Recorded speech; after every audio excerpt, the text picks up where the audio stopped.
In the 19th century, there was a fair amount of translation from Scots into Gaelic, but very little in the other direction.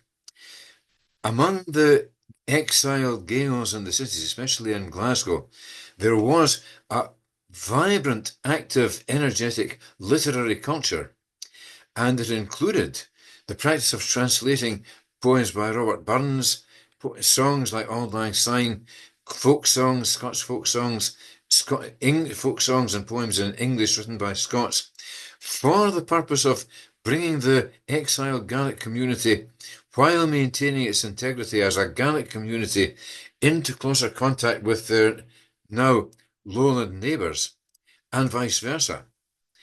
And this practice of translating poetry by Scots writers into Gaelic got a real hold, Burns especially. Burns, there were many translations of Burns, of individual poets. A poet called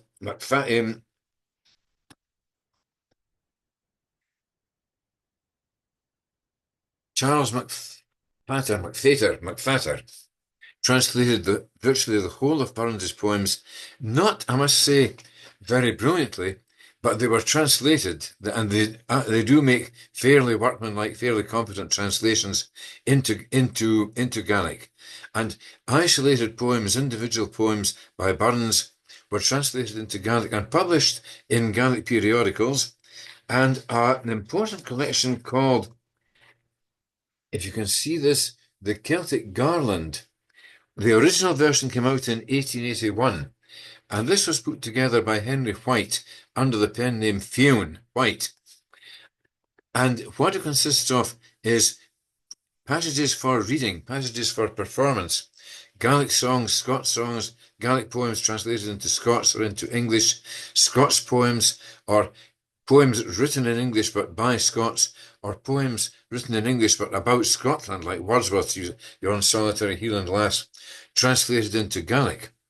And this was a major attempt at building bridges between Scots, the Scots-speaking community, the lowland community, and the Gaelic-speaking community, much of which had now been transplanted into the lowlands.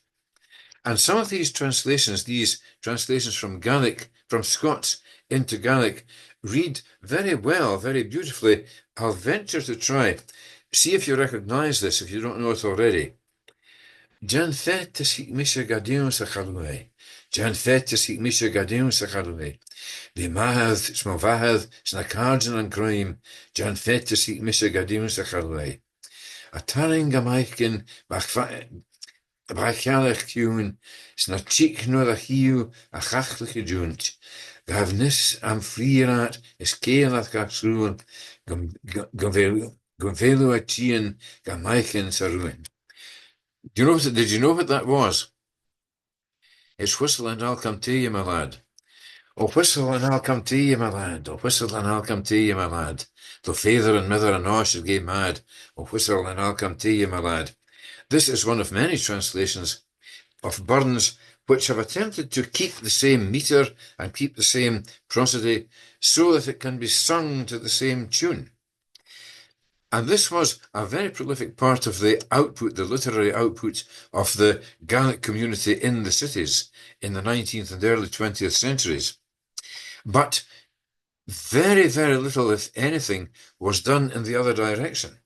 Attempts to put Gaelic poetry into Scots or English for the benefit of Scottish readers who did not know any Gaelic hardly existed until the period of the Scottish Renaissance, what's referred to as the Scottish Renaissance, spearheaded by MacDermot in the Scots field and Sorley MacLean and George Campbell Hay in the Gaelic field. And this was part of a revolution in the whole way of seeing Scottish literature as a subject, Scottish literature as an academic subject, Scottish literature in the educational curricula, Scottish literature in publications and poetry books, was seen as part of English literature, a subset of English literature. Collections of English poetry, anthologies of English, and usually that word appears in the title, poetry, included some token presence of Scottish writers, some Byrne, some Scott, some Stevenson, but Scottish literature in Scots or in English by Scottish writers was a subset, and a pretty small and negligible subset, because of course only a very small amount of it was ever recognised, a subset of English literature, and of course this meant that Gaelic literature was entirely excluded. But in the 1920s, in the Renaissance period, a revolutionary conception arose, and it's strange that it should have been seen as revolutionary, that it should have been seen as an innovation. Scottish literature was now recognised as not a subset of anything, but an independent national literature with three branches: the Scots, the English, and the Gaelic. And a conscious attempt, starting with MacDermot, was made to bring Gaelic literature into the ambit of the literary knowledge of the Scottish non-Gaelic speaking and reading public.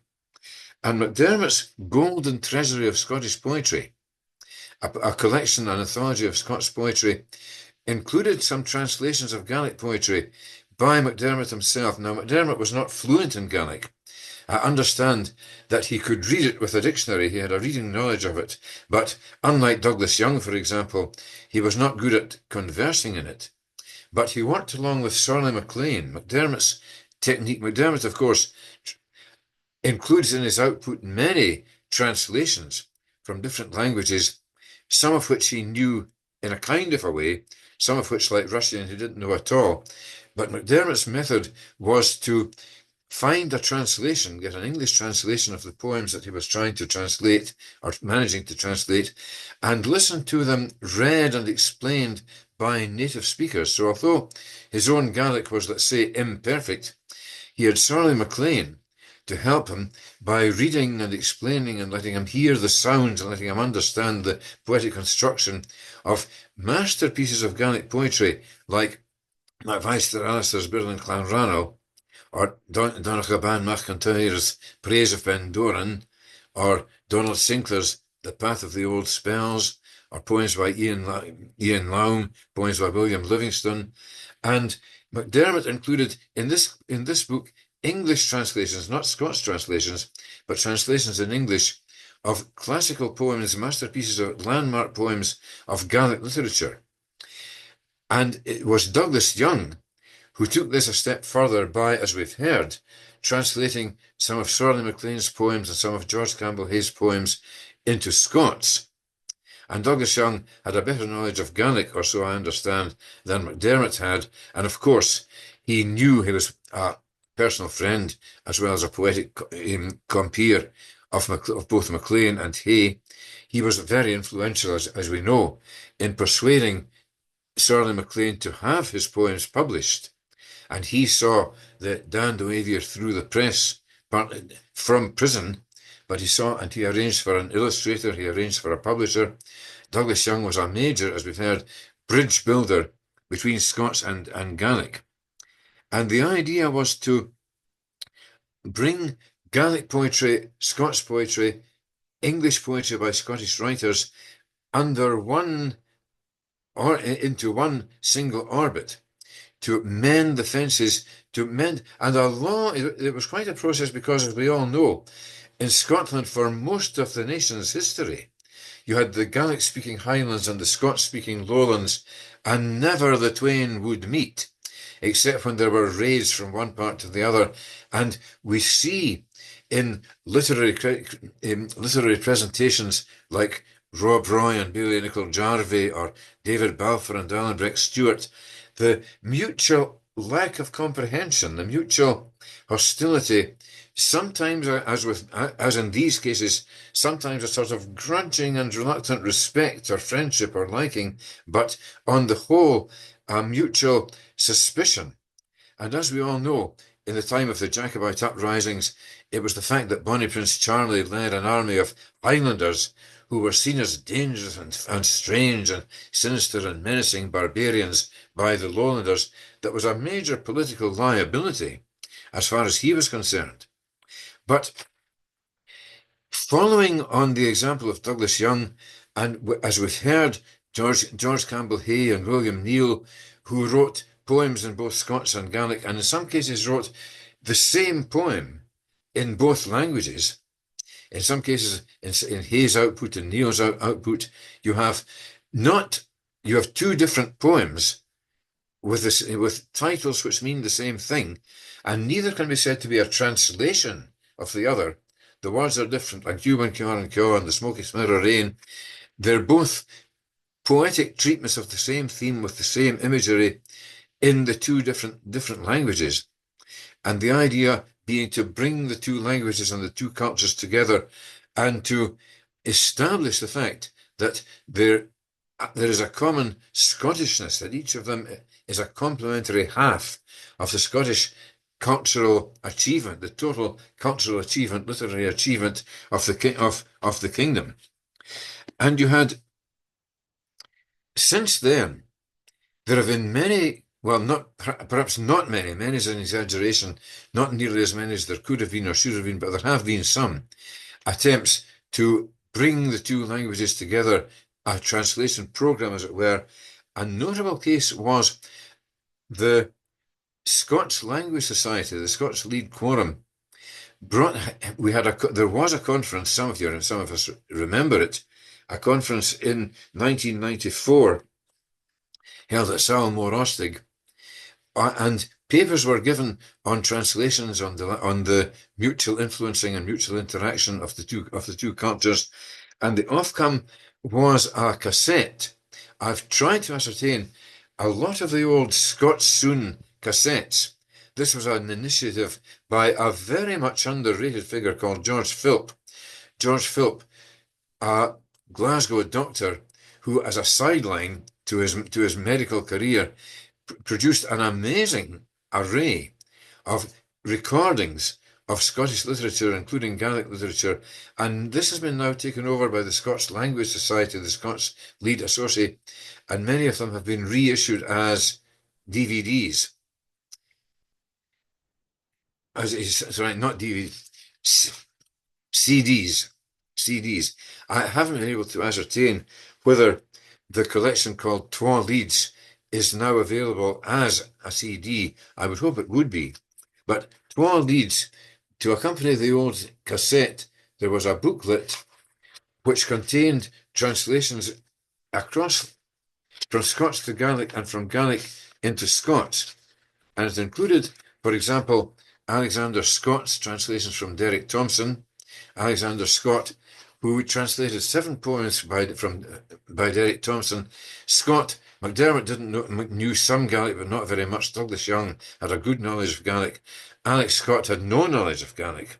He didn't know it at all, but he worked with Sorley MacLean. They were both professors in the same university. They worked together, and Scott managed to put 7 poems of Derek Thompson into Gaelic. Some of these are included here. So, Robert Garrioch's translation from Sorley MacLean, Douglas Young's translations from Sorley MacLean, and in the other direction, Ian Crichton Smith, Ian McGowan's translation of Violet Jacobs' heartbreaking poem, The Wild Geese. Oh, tell me what was on your road, you roaring northern wind, as ye come blowing for the land that's never fae my mind. My feet they travel England, but I'm deeing for the north. My man, I heard the siller tides run up the Firth of Forth, which in Ian Crichton Smith's translation, O Inish Ram de Chunatu, Ru Scarchel Tien Vachua, Stu Shadech Vaun in Yaren, I have Madis a Gabuan. Am chasan an sasan, ach san edan tu am avian, o edda chulas ru gan coil am and lan a rui gudian. Reading, as you would expect from Ian Crichton Smith, it reads beautifully in Gaelic. And this has not been followed up by any such concerted effort, but individual efforts have certainly been made. And if I may, without seeming to call attention to my own work. I have contributed, with due modesty, I've contributed to this. Sorley MacLean's Dan Do Aviar. I've put this into Scots Science to Aviar, and it is quite incredible. It's the only complete translation of this poem sequence, which is one of the landmarks of 20th century Scottish literature, into any language but English. Sorley MacLean's Science to Aviar, of which the first verse, the first poem, an Ian a chŵr rwy oedd, fat a fwrt a lwy machod, an Ian a chŵr rwy oedd, gyr fat a fwrt sam o frawn. Mi noch cyddlinio rasydd, små lafedd yn stŵr, ghy gwnio astelach a crat yn tŵl. Ma chria gobaf, cratach an jade o'ch hiwl, an la an juice am arach, grongus rym a gŵl. Which I've made into, oh my lass with a reed gowd hair, you're far for the seeking of me, my dear. Oh my lass with a reed gowd hair, far awas my dool for your care. Alleen the nicht and razzie soon, the tiller swies on ethmach on. Dowie it's name the one that waps the sail. Dumb is my heart, wanting your sang and sair. The day and the morn, deefty my mangens the same. Haar creeps drumly around on canna, fascist the braeside roch wi cotton, one for the west on the sea's face cankert, gain is my haup, and o'er me cummer. The swaws is bracken white to the grun, abin the mastheed gowls the one, but let blafferts gowl and mak their main on the gousty sea, I'll tent them nane. O my lass with the reed gowd hair, you're far for the seeking o me, my dear. O my lass with the reed gowd hair, far, far awas my dool for your care.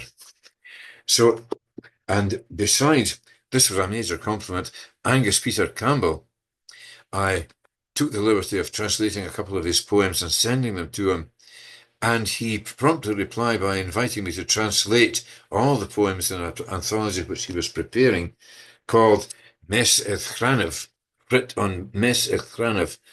on Branches, which has all the poems in 3 languages, all together in the original Gaelic, in English translations, and in Scots translations, in the Scots, which, and so the work of bringing together, the work of building the bridges between Scots and Gaelic is ongoing. I'm still translating. I have ventured to translate poems by Donald Meek, poems by Meg Bateman, poems by Miles Campbell, which have not been published. Some of my translations came out a while ago in this wee book, translations from Derek Thompson, Donald Macaulay, Angus MacNichol, and Miles Campbell. I might sometime try publishing the later work, but the conclusion is that the building of bridges is ongoing. Much more needs to be done. The Scottish poetry reading public is definitely more aware than it once was of the sheer beauty and richness of the Gaelic tradition, and so and likewise Scots poetry by Scots writers writing in English being put into Gaelic. So it's a ongoing process, and still a lot requires to be done. Thank you very much for your attention.